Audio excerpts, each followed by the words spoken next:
What's going on, guys? It's Cimo. So today we're going to be cracking open the brand new Freezing Chains structure deck. Usually I'm really excited when it comes to structure decks because they're a pretty solid pickup. For 30 bucks, you can pick up 3 copies of these, have a pretty solid foundation of a deck, at least maybe if you're trying to get someone into playing Yu-Gi-Oh! But more often than not, the structure decks actually contain like meta-relevant cards. Think Dinosaur, think Salamangreat, think Monarch, and these cards don't get reprinted for quite some time, so the value on these decks actually retains itself for quite a while. Now, this is not going to be the case. This is not going to be one of those structure decks, unfortunately. I'm going to go into detail why. I still pick these up for 2 reasons. One, I like to support my local game store. We play games here in Las Vegas because with COVID and everything, we need to support the local game stores now more than ever if we want to have a place to play when this is all said and done. But 2, I like to pick up every product and open it for you guys. For anyone who doesn't want to spend their money, I can go ahead and waste mine and you can still enjoy the experience. So we'll go into more detail as we break open into the deck.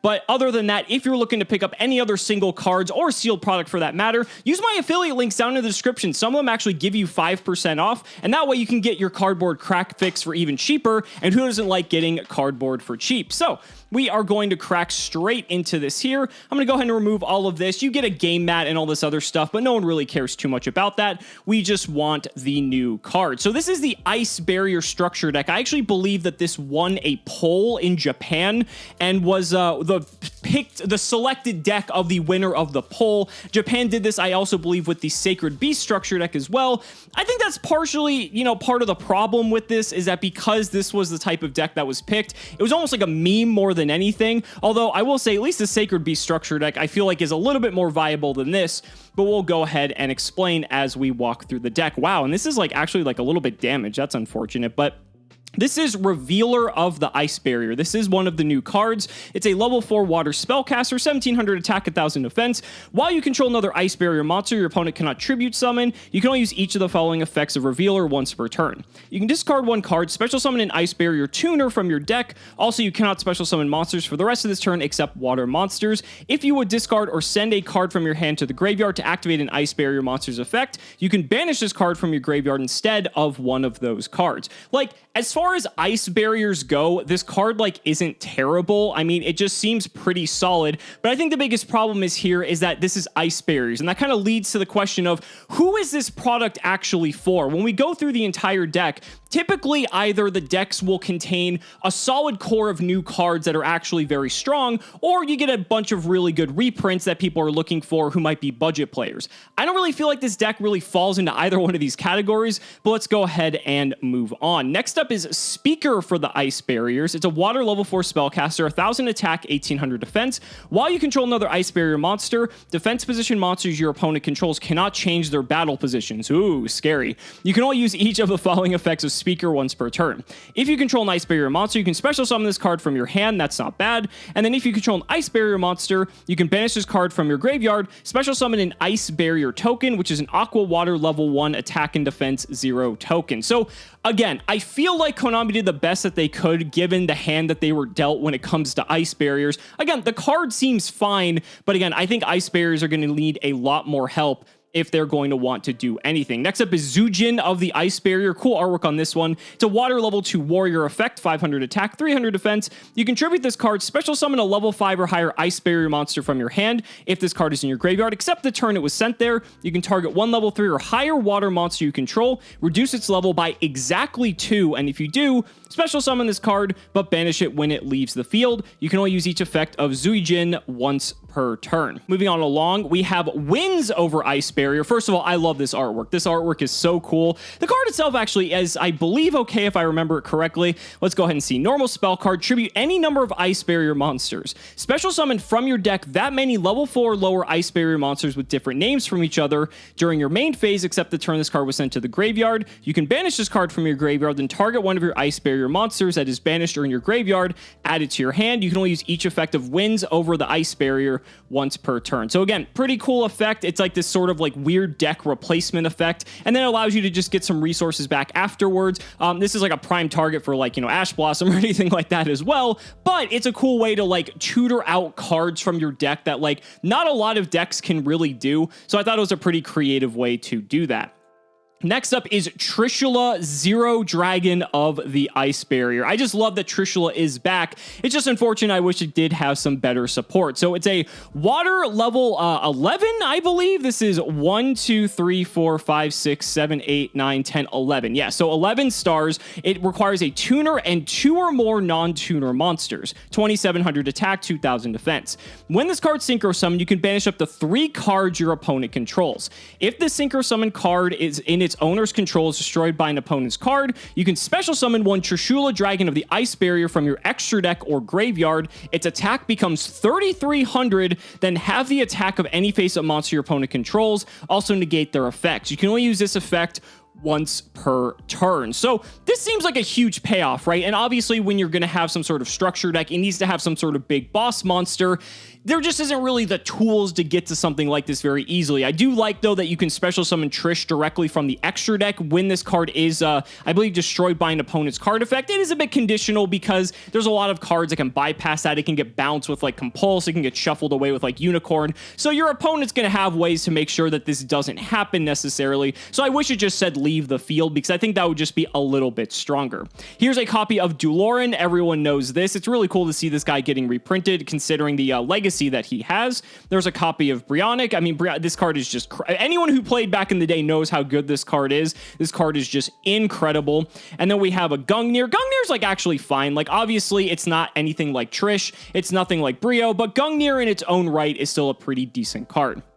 There's the Trishula itself in the nice super rare. You can see the foiling there. I actually kind of like the subtle foiling on this. I think I have an ultimate rare Trishula somewhere. I don't have a DT. I thought that would be really cool to show off, but unfortunately I do not. And then now we're going to have some more of the reprints, I believe. So this is General Wayne of the Ice Barrier. Actually, I think a few of these are new. I have to double check. General Wayne of the Ice Barrier. It says spells and traps sent from your field to your opponent's graveyard are banished instead. To be fair, in a format with Eldritch, that doesn't seem like the worst. You can only use each of the following effects once per turn. If your opponent controls a monster and you control an Ice Barrier, you can special summon this from your hand. If this card is normal or special summon, you can add an Ice Barrier spell and trap from your deck to your hand. Here we have Hexa, Spirit of the Ice Barrier. I think this one is new. It's a water level 1 Sea Serpent Tuner effect monster, 400 attack, 200 defense. While you control another Ice Barrier monster, monsters your opponent controls lose 500 attack and defense. Yeah, it's like whatever. During your main phase, you can send one level 3 or lower Ice Barrier monster from your deck to the graveyard, and if you do, this card's level becomes the same as that monster until the end of this turn, and you can only use the effect once per turn. This is kind of nice because having the modular level manipulation is good when you're trying to go into like Synchro Trish or the bigger Trish or really just anything in here because you actually have a pretty wide breadth of cards to go into. Blizz is definitely a reprint. It's really weird to see some of these in common, especially since they were like formerly like hidden arsenal cards. There's a Cryomancer, there's a Prior, we've got Defender, we've got Warlock, and I'm sure I might miss one or two of these that actually are new cards. Strategist, I always loved Strategist's artwork. I mean, the card's like whatever, but I mean, the artwork on this I always thought was pretty cool. Dance Princess is another one. I thought her artwork was cool as well. Dai Sojo of the Ice Barrier. I wish they just went all out with this sort of style. I thought that would have been way better. General Raiho of the Ice Barrier. Medium of the Ice Barrier. General Gantala of the Ice Barrier. General Grunard of the Ice Barrier. Yeah, you probably didn't know there were so many Ice Barrier cards that got printed because they are just all that terrible. Gen X Control is also in here as well. I believe Undyne will be the next card, and it is. Undyne's a cool card. Didn't really need a reprint, but it's like okay. Aqua Spirit in here for any sort of just synchro plays, obviously. Dupe Frog, I believe, doesn't have a target in this deck because I think the only other card in here is Ronin Totem, and Ronin Totem isn't a frog, and it says when this card is sent from the field to the graveyard, add a frog monster from your deck to your hand. This isn't a frog, so I don't exactly know what the purpose of this was. Maybe Swap Frog was supposed to be in here, but that's just kind of funny. We got the Rodent Totem. Fishborg Launcher. Could you imagine if Blaster was still legal? Moonland Glacier is kind of cool. I mean, again, it gives you like a sort of alternate win condition, but I don't know. Discarding 2 out of your opponent's hand in a format like we're in now may not be the best idea. We have Silent Angler too.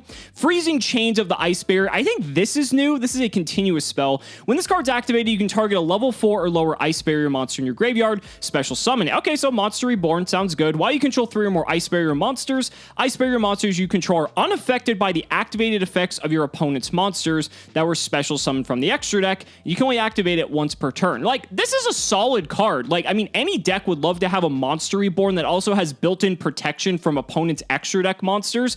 The problem is it's in Ice Barriers of all things. So again, cool card, but probably never going to see the light of day. Magic Triangle, I also think is new. Spell, it's a normal spell. Reveal 3 Ice Barrier monsters with different names in your hand. Then target a card your opponent controls. Destroy that target. And if you do, special summon an Ice Barrier monster from your hand. This is like super conditional. It's like fine that it's removal, but again, you need to have your hand clogged with Ice Barriers for this card to even be good in the slightest. Medallion's cool. Medallion's a Rhoda that's not once per turn for the archetype, but that should tell you something, that when an archetype has a non-once per turn Rhoda and the deck isn't broken, yeah, I think that says a lot. Mirror of the Ice Barrier actually did see play back in the day with Nekroz as a way to reverse Nekroz of Trishula, your opponent. So it's cool that this card's getting ripped. Also, the artwork on this. I mean, look, you have like the 3 heads of Trishula. I always loved this artwork. And the artwork in this archetype is so neat. Just a shame that the cards aren't the best. Salvage is in here. That makes sense. It's a water deck. Surface, we have Where Art Thou? We also have a Pointer of the Red Lotus, maybe is like fine as a reprint. I think this card really settled down in price when we got the OTS reprint. And then we also have a Fiendish Chain. It's not 2011 anymore. Like, this could have been like many other things, but because it's called Freezing Chains, I guess they thought they were being clever with that. We have Icebond. I probably completely butchered the enunciation on that, but that card's like never seen the light of day. Mind Drain, fine, okay, sure. Heavy Storm Duster, this is like okay, but this card was never expensive. You could pick up super rare copies of this for probably $1 each, maybe even less. Crackdown's a cool reprint, but again, it was like 75 cents, so it's not like this is a necessary reprint. Terror of Trishula is actually a new card. This is a trap. I love how you have like Dulorian here, and then you've got like Trish in the background. So it says apply these effects in sequence depending on the number of Ice Barrier Synchro monsters you control with different names. 1 or more, banish 1 card your opponent controls. 2 or more, banish a card from your opponent's graveyard. 3 or more, banish 1 random card from your opponent's hand. When your opponent activates a card or effect that targets an Ice Barrier Synchro monster you control, you can banish this card from your graveyard, negate that effect. You can only use this effect once per turn. So the issue I have with this is that when it comes to Terror of Trishula, you need to have the Synchro monsters on the field, then have this, then actually resolve this. And it's like, okay, cool, you can banish one of your opponent's monsters. It's also themed because each of the effects is just a Trish effect, essentially. But the amount of setup that this card requires is ridiculous, and it just seems so improbable, especially in a deck like this. Again, this deck just needed so much help, and unfortunately, I just don't feel like it got there. And then, of course, we just have the end here. It's just some advertisements for some other product. If you did stick around for the entirety of the video, we actually did also pick up an OTS pack as well. We're going to open this. We got this for obviously supporting the local game store.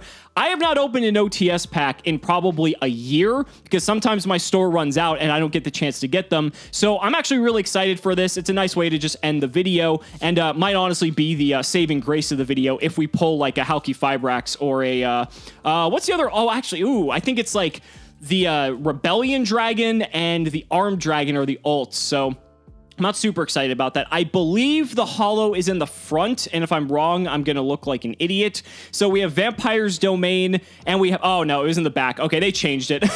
It might have been like that for a while. But Borbo's the super. I'm actually excited about this because I've always wanted Super Borbo. So this is super cool. This will go in my Zodiac deck. We got Armed Dragon level 7 and the Vampire to wrap things up. But guys, that's going to wrap it up for the video. I really hope you guys enjoyed the opening. Again, this is just a message to Konami that please keep in line with the structure decks of the past, like Salamangreat, like Dinosaur, like Monarch, like Shaddoll. Like, you've made some incredible structure decks before, and I feel like the last few, the Spirit Charmers, the Freezing Chains, they just haven't been up to par. A lot of these decks can be a pathway for people to really learn and understand your game at an affordable price, but not when you give them stuff like this. This isn't going to cut it. I really wish they'd go back to their old ways because I think we really need structure decks like the old. But that's going to wrap it up, you guys. Let me know down in the comments what you guys think. I'd really love to hear your thoughts. Again, if you're looking to pick up any sealed or single cards, pick up...